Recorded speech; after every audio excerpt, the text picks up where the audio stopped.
Thank you. Yeah, so I was originally planning to be visiting the US for some conferences and to visit my family. And that didn't happen for obvious reasons, but at least I can talk to you from the other side of the world. If at some point it seems like I'm shivering, that's because it's the middle of the winter and I got up 30 minutes ago and turned on the heat then. All right. So as Alvaro said, there are notes available. So if you want to see something I've scrolled past, you get a copy of what I'll be writing and look back at it yourself. And please ask questions, and the organizers will either ask sort of urgent questions at the time you ask them, or there'll be a couple of places I'll pause, and they may ask accumulated questions then. So I want to tell you about some joint work with Brandon Levin, and it's about p-adic Hodge theory and the deformation theory of Galois representation. But I'd like to give some broader context and motivation first. So here's an example to start with. I have this infinite product, f of q, and I can expand it as a power series. Okay? And I get a sequence of numbers as the coefficients in the power series, and I've listed them on the top row of my table over here. I can also take an equation like y squared plus y equals x cubed minus x squared, and I can look at the number of solutions to this mod p. And if I take p plus 1 minus the number of solutions, I get an integer I'm going to call ap of e.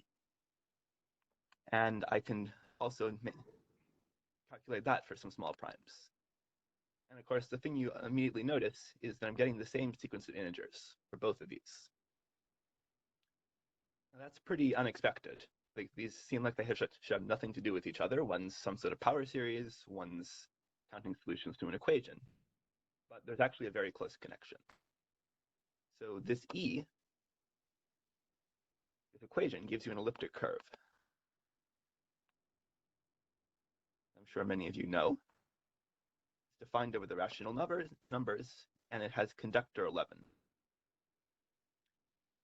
On the other hand, this power series F is actually the Q expansion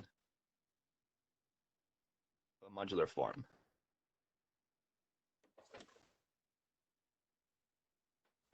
It has weight 2, level 11. And so the connection we're seeing, that the coefficients in the Q expansion and the APs for the elliptic curve are the same, people express that by saying E is modular and F is the associated modular form.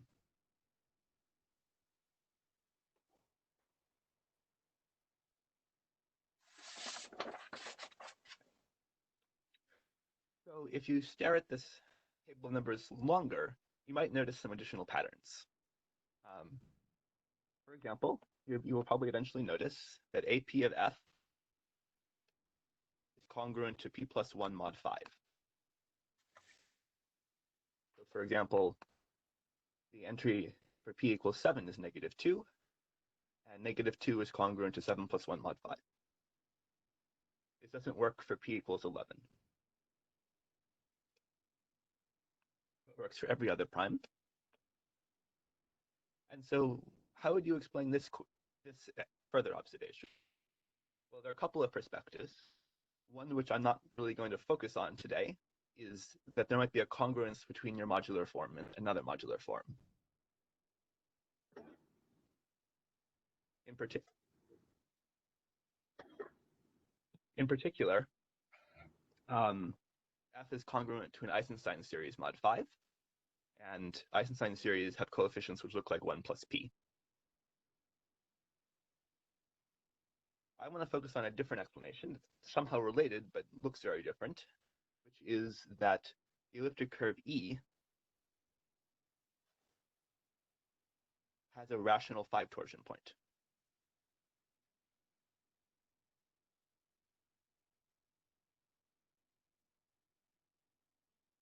In other words, there's the points on E form a group. One of those points is order 5. It's defined over the rationals. But that means it's defined basically over all the finite fields as well. So in particular, that means that 5 divides number of points on E mod P. and then a of p of e, which is p plus 1 minus the number of points mod p,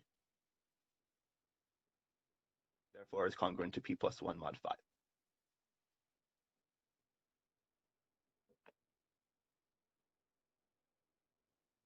I also want to focus on a third perspective, which is really just a restatement of the previous one, which is thinking about Galois representations. So I've drawn a picture of what the elliptic curve looks like over the complex numbers. It's C mod a lattice, and I've drawn the 5 torsion points. Now, if I'm working over the rational numbers, of course, things sort of thematically look the same, but there's some differences, such as like all the 5 torsion points may not be actually defined there over the rational numbers. But what you do know is that the 5 torsion is sort of over q bar is like z mod 5z squared. But not all these points are defined over q, so you end up with a linear action of the absolute Galois group of q just by moving around these 5 torsion points. So for our particular elliptic curve,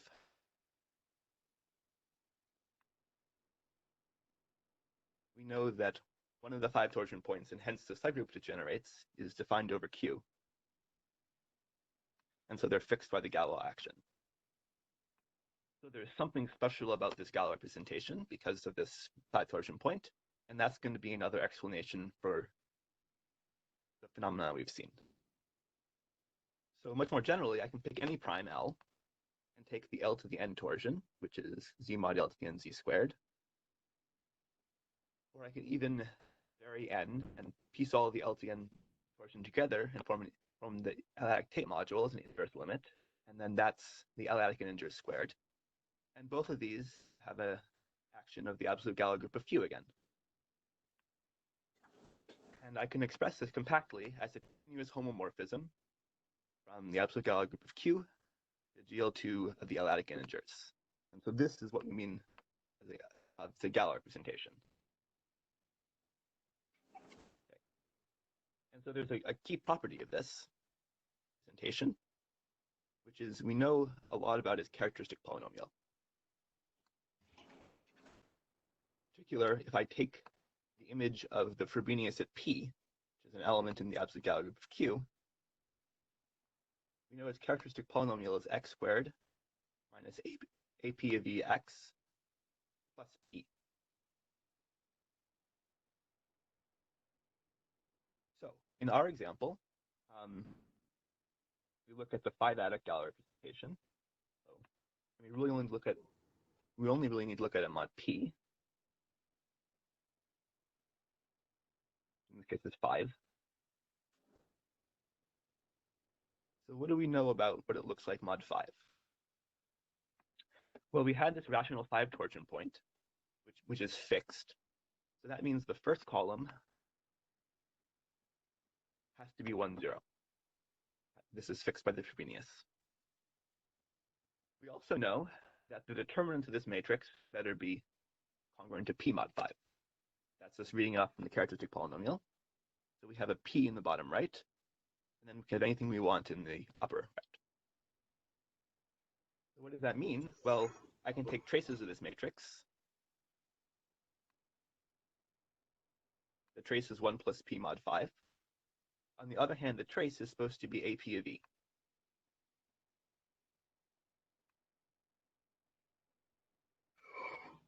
Okay. So in particular, this is showing us how this special shape of the Galois representation is implying something about the traces and the point counts on this elliptic curve. So all of these perspectives are in some sense equivalent, and I'm going to focus mostly on the Galois representations today. And you can do something similar for the modular forms.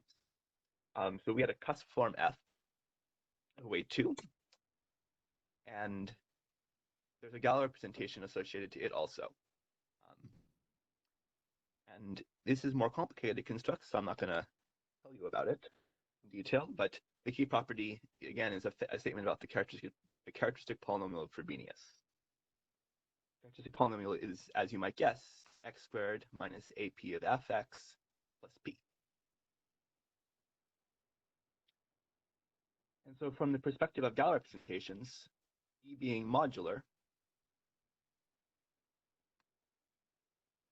means the Galois representation of E, the L-adic representation, is isomorphic to the L-adic representation for the modular form F.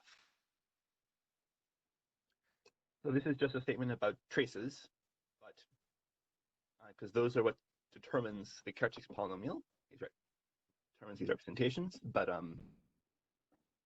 this perspective is a nice way to think about things. It's very fruitful for other things. All right, so now's a great time to pause and see if there are questions yet. I don't see any questions yet in the Q&A box. Alvaro, do you see questions elsewhere yet? Oh, no, I think we're good. Well, we'll let you know, Jeremy, if something comes up, and we encourage people to ask questions. Great. All right. So now I want to look at a second example. Here's another elliptic curve E prime. It's also defined over Q and has conductor 38. Okay. And I've listed out some of the AP of E prime for some small primes again. So I'm getting different numbers now, of course. But if you stare at it for a few minutes, you'll notice that we have the same sort of congruence property. AP of E prime is congruent to P plus 1, which then is congruent to AP of E mod 5. Now, you might not notice this at first from my table because there are 3 exceptions, all of which show up in the table. This is not true for P equals 2, 11, or 19. Those are the primes which divide the conductors of one of the elliptic curves. So something weird happens there. But for all other primes, this is true. And so then you can ask, well, why is this true? And of course, you immediately say, well, probably E prime has a rational 5 torsion point. That's what we saw last time. And that's true. And that explains this congruence.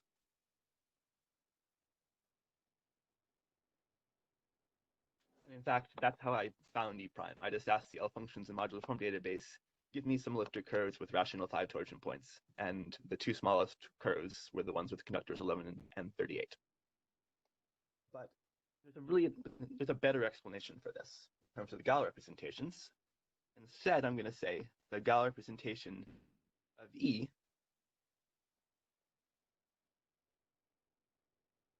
is congruent mod 5 to the Galois representation prime. So in many ways, this is literally just restating things, but it's also a better explanation because it lets you answer more questions. In particular, I could ask you, is E prime modular? In other words, is there a modular form that gives you, whose coefficients of its Q expansion give you the AP of E prime numbers? We saw that it was true for E. Is it also true for E prime? And there are ways Did you want to have row E5 there?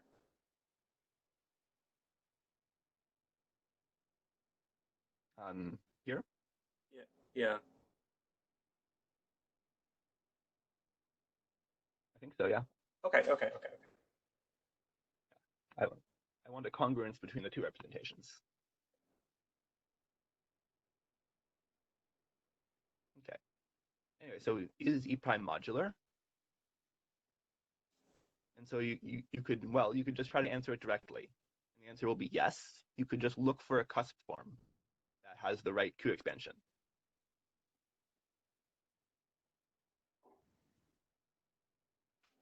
And in fact, you'll know it's supposed to have level 38, so there's not really that much looking to do, and you'll find it. It's there. But it's also automatic.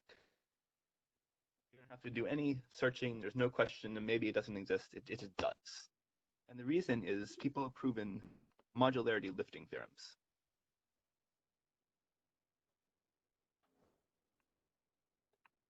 And what they say is, in this case, is the following. The Galois representation for E is the Galois representation for a modular form. That's what we saw in the first example. And we know it's congruent mod 5, the Galois representation for E prime. And so just because of that, these theorems guarantee that the second Galois representation is modular. So E prime has an associated modular form. Okay, so this is a very powerful idea. Andrew Wiles and Richard Taylor used a tool like this to prove that most elliptic curves over the rational numbers are modular. And from that, they were able to prove Fermat's theorem. And a lot of the big ideas in the past 20 or 30 years in number theory have been inspired by this technique and generalizing it and applying it and coming up with variations about this. And sort of the one big tool then is to understand congruences between Galois representations and understand how to lift Galois representations. So the sort of setup is I'm going to give you a row bar, which is a Galois representation of the absolute Galois group of K. So maybe K is a number field, or maybe is an L-adic field. And I'm going to give you a continuous homomorphism into GL2, say, of the integers mod p. And then I'm interested in lifts of it. So that's a row bar to GL2 of A. And A is something which has a residue field Z mod PZ, so there's a reduction map. And a lift is just something which makes this commute. And so then A might be the integers mod P to the NZ, or maybe the p-adic integers, and various things related to them. So you're fixing your row bar and then trying to study all the lifts row. And a good technique to use is to put them all together and study a moduli space for them. And oftentimes people want to add extra conditions because maybe you don't want to look at all of them, you want to look at some that have special properties.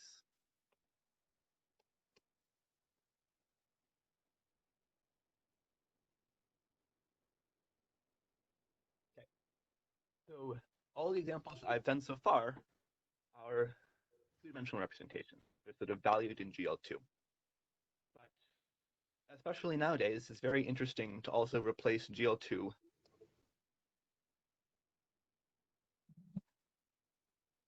with other reductive groups.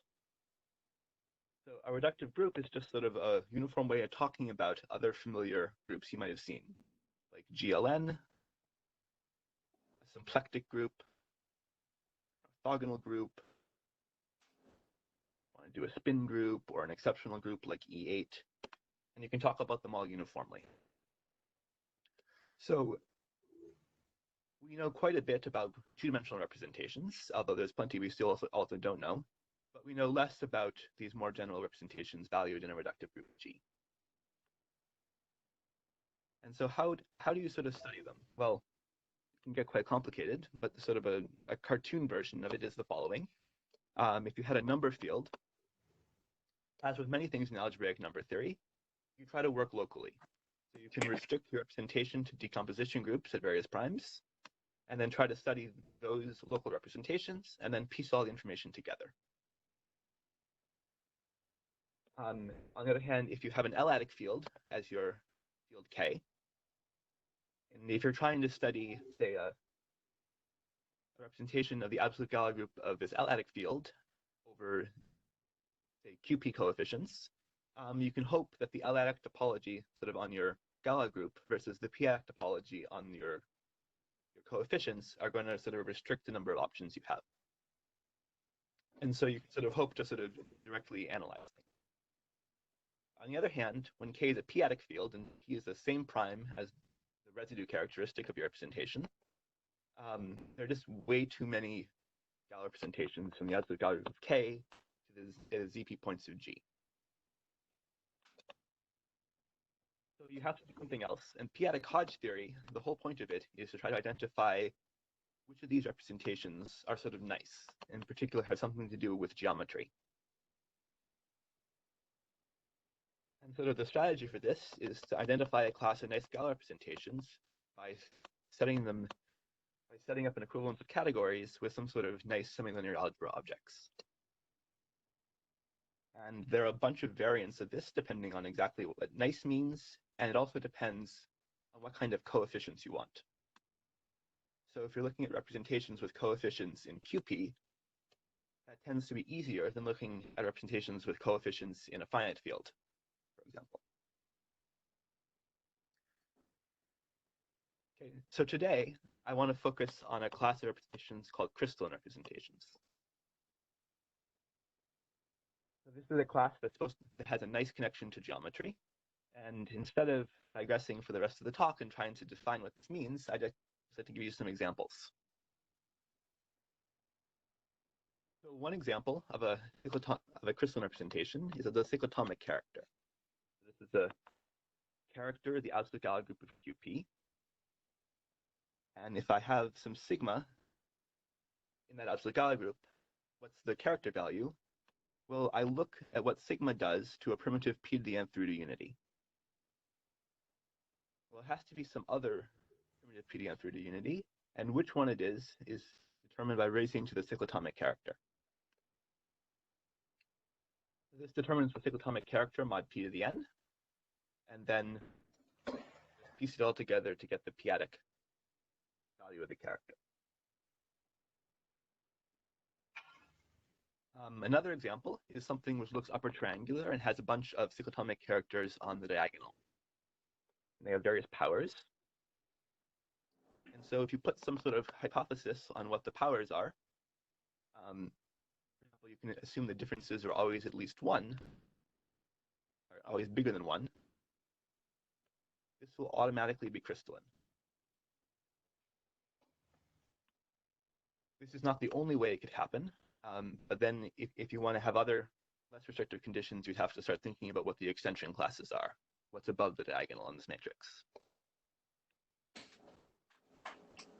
And a third example of something which is crystalline is you can take an abelian variety over the p-adic integers, and suppose it has good reduction. Then the absolute Galois group of QP will act on its p-adic tape module, and it'll be crystalline exactly when it has good reduction. So you may be familiar with the version of this maybe for elliptic curves, where instead of using the p-adic tape module, you use a different prime L in the L-adic tape module. And then the Neron-Ogg-Shafarevich criteria gives you a criteria for good reduction. This is a p-adic version of that. So in particular, for the elliptic curves we were looking at earlier, their Galois representations are usually crystalline because they have good reduction almost everywhere. Another thing that's worth pointing out is that this representation will be compatible with the Weil pairing. So it's actually a symplectic representation. So it's not just valued in some general linear group, it's inside the smaller subgroup of the stuff which preserves the pairing.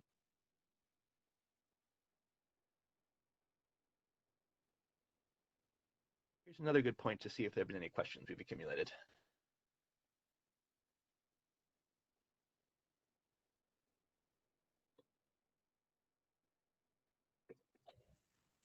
None on my end, Jeremy. Yep. Thank you. All right. So there's one sort of important invariant to these kind of crystalline representations we should talk about. And so if you've learned a little bit of p-adic Hodge theory, you might have heard of the Hodge-Tate weights. So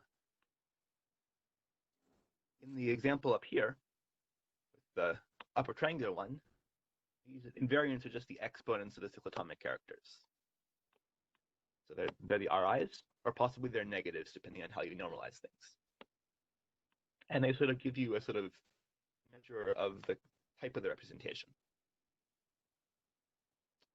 And these weights are not so apparent for the other examples I've given you, and for general representations, but you can define them. And this is sort of something that you do for GLN.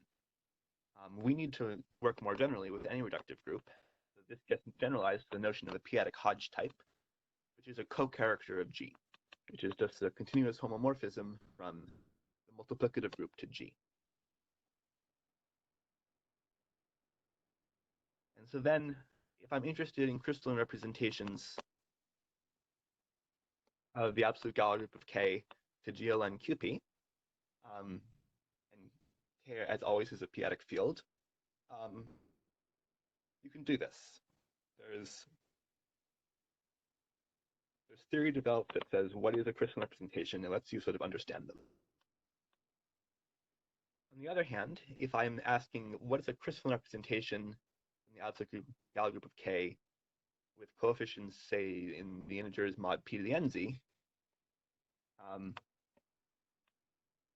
it's not even clear what you mean by this.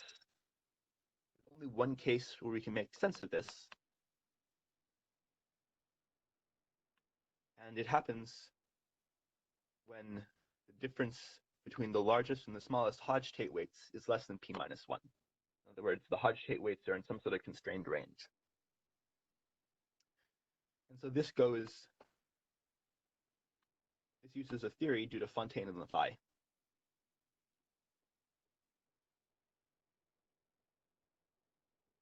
And as with many things in p-adic Hodge theory, what they do is, in this special situation, they figure out a category of semilinear objects, which are now called Fontaine-Laffaille modules, that work fine when you're working like mod p to the n, and can be matched up with nice Galois representations. However, it's very complicated when you're sort of outside of this condition, and no one knows a good answer to this question. At least a direct answer. So my work with Brandon is partly concerned about sort of generalizing this sort of idea to other reductive groups. So if we have a p-adic Hodge type, what's going to be the generalization of being Fontaine-Laffaille? Well, the condition is mu is going to be Fontaine-Laffaille, the maximum of the pairing of any root, the root system of G, with mu is less than p minus 1. So if you're not so familiar with Lie groups, that might be a very mystifying condition. Here's what it means for GLN. So what are the roots for GLN?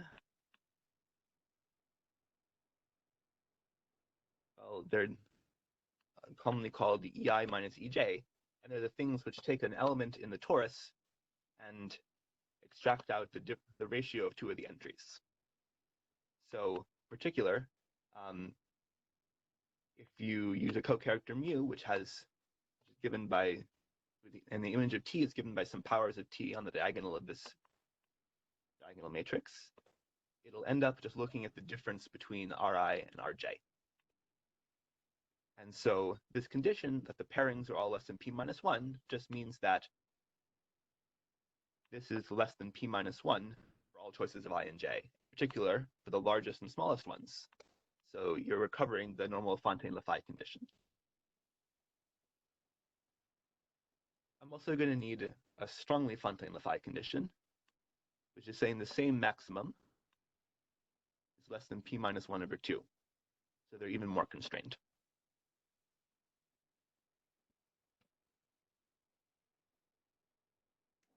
All right. So I'm now in a position to actually state the theorem that Brandon and I proved. So the setup is we have a finite field F of characteristic P, and G is a split connective reductive group over F. Or in fact, over the bit vectors of F, let's say. So think about a GLN or a symplectic group or something more general if you like. And for safety, I'd like to exclude a few small primes and assume that P doesn't divide the order of the fundamental group of G. And so then we fix a continuous row bar from the absolute group Galois group of a p-adic field K to the F points of G with type mu. And then we have to assume that K is unramified over QP, and either mu is strongly Fontaine-Laffaille, or that mu is Fontaine-Laffaille and G is simply connected. So what we prove is that the universal deformation ring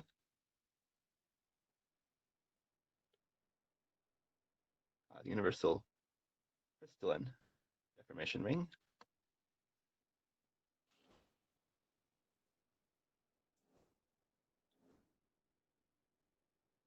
with type mu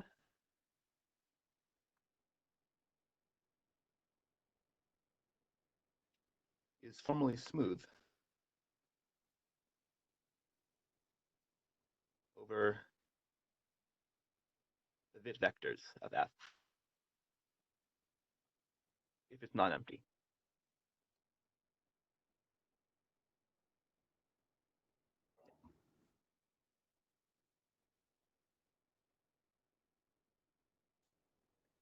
This is making some statement about what are all the possible lifts of rho bar which look like they're crystalline with type mu.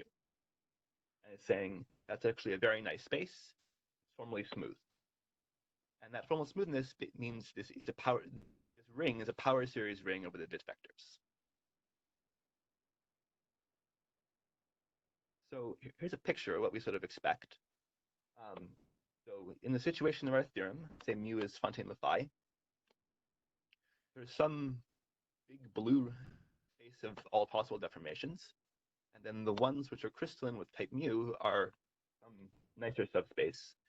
And looking formally smooth just means we sort of have one component.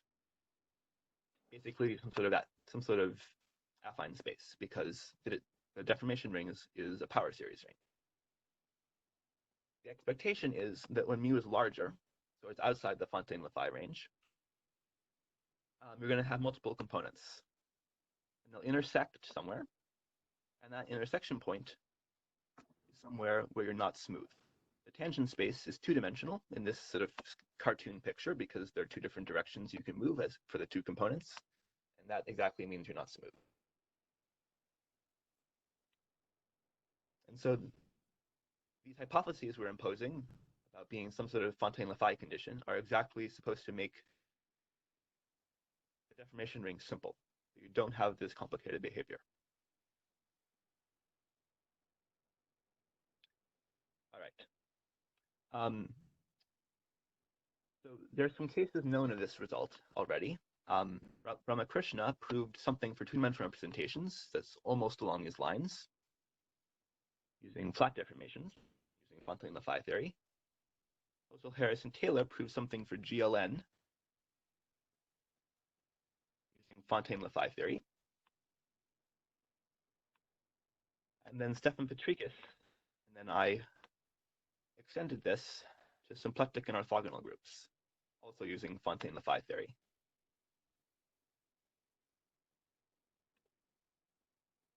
The proof Brendan and I give, and I'm telling you about today, is independent of Fontaine-Laffaille theory.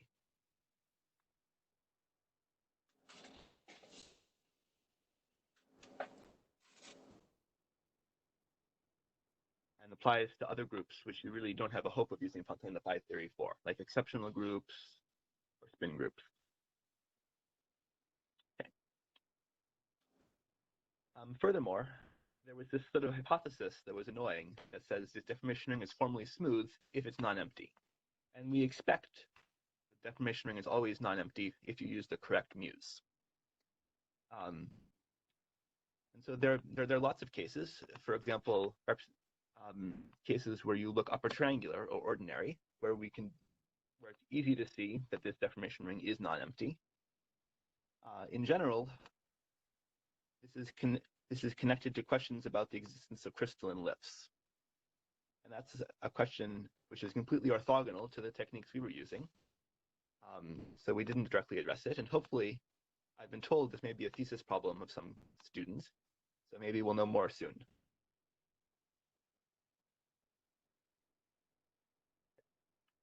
Finally, if you had known something about this field before we proved this result, you probably wouldn't have guessed the hypotheses on our theorem.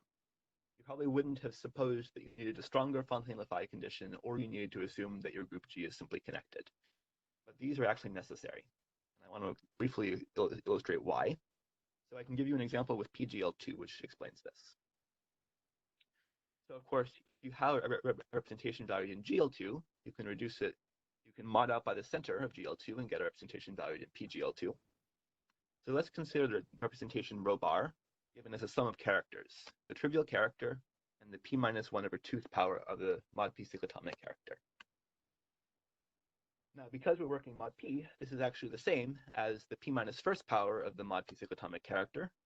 Direct sum the same p-1st over 2 power. But because of this ambiguity, mod p, there are actually two plausible co-characters mu to use.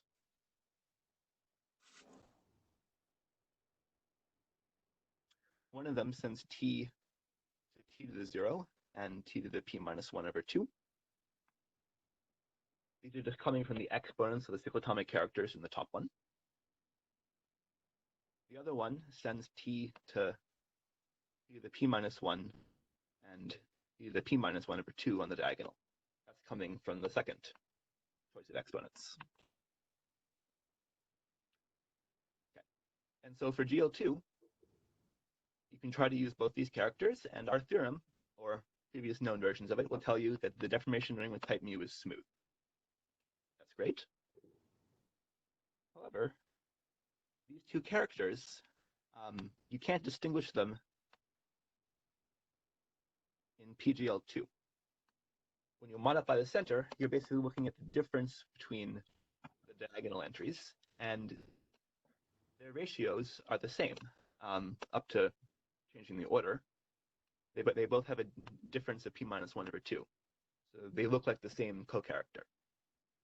So in particular, when you try to use that co-character, you expect two intersecting components in your deformation ring, corresponding to the two choices of co-character in GL2, which give you components, and then are supposed to be identified at some points when you work in PGL2.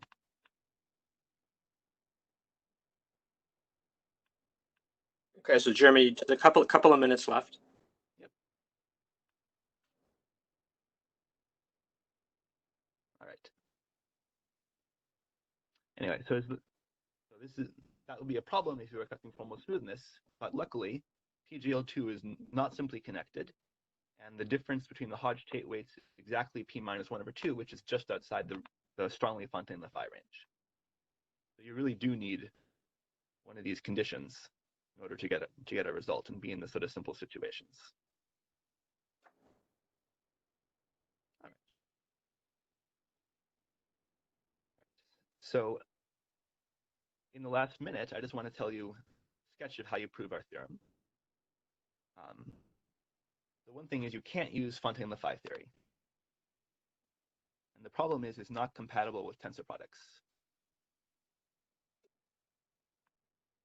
The reason this is important is that the standard approaches to dealing with representations valued in reductive groups use tensor products all over the place. So you just can't make this work. So then what is the strategy? It's to relate these deformation rings to deformations of Kisin modules. So Kisin modules are another kind of semilinear algebra object, but they don't always connect up as tightly with Galois representations. And you want to understand when a Kisin module looks crystalline. This is not so easy to do.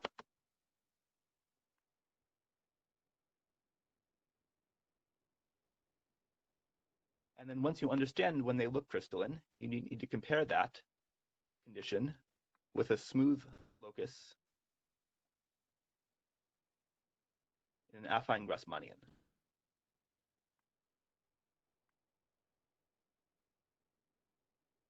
So all three of these steps use the Fontaine-Laffaille or strongly Fontaine-Laffaille hypothesis.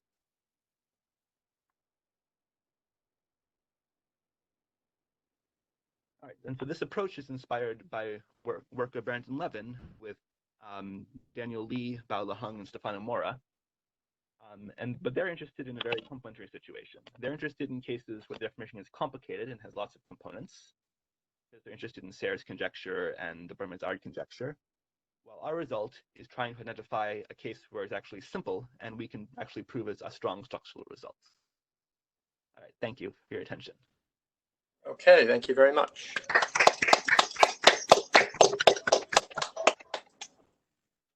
There are